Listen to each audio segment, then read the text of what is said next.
हां, इन्शुरन्स काढायची गरज काय? मला काही लोक म्हणतात इन्शुरन्स काढणं म्हणजे निगेटिव्ह विचार आहे. अरे वा, मला शिकवतो छान. मला जमलं नाही बाबा एवढा पॉझिटिव्ह करायचं. इन्शुरन्स काढणं आणि काय काढतात ते? हेल्थ चेकअप नाही करत. हां, चेकअप. हेल्थ चेकअप करत नाही आम्ही. आमचा सद्गुरू बघून घेणार. काय सद्गुरू विश्वास आहे. सद्गुरू सगळं बघून घेणार. मला काय करायची गरज नाही. मूर्खपणा आहे. सद्गुरूंनीच सांगितलंय काळजी घे, काळजी करू नको.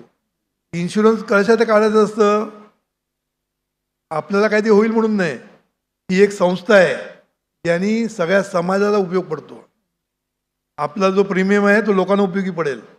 कोणाला जर झालं असेल त्याला मदत होते. त्यामुळे ही एक इन्शुरन्स कंपनी म्हणजे एक संस्था आहे ती ज्याला प्रॉब्लेम आहे त्याला ती मदत करते. आपल्याला प्रॉब्लेम व्हायला पाहिजे नाही आणि त्याच्यासाठी इन्शुरन्स काढला पाहिजे नाही.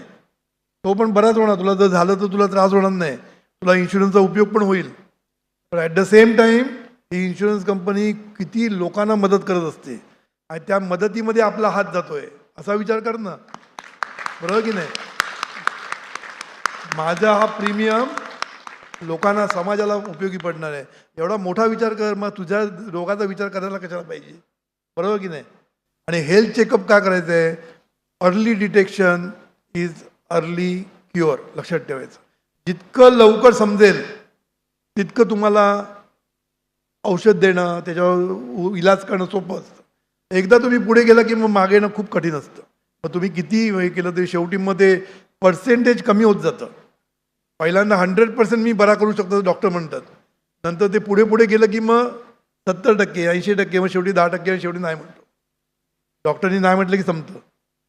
सॉरी म्हणणं माहीत आहे तुम्हाला, ऐकलंय काय? इतरांनी सॉरी म्हटलं तर बरं वाटतं आपल्याला ना. पण डॉक्टरनी सॉरी म्हटलं की संपलेलं असं समजायचं. असो, ते हे मूर्खपणा करून तू चांगला प्रश्न विचारला तो, म्हणून मला हे सगळं सुचलं. तर ते इन्शुरन्स काढा प्रत्येकाने.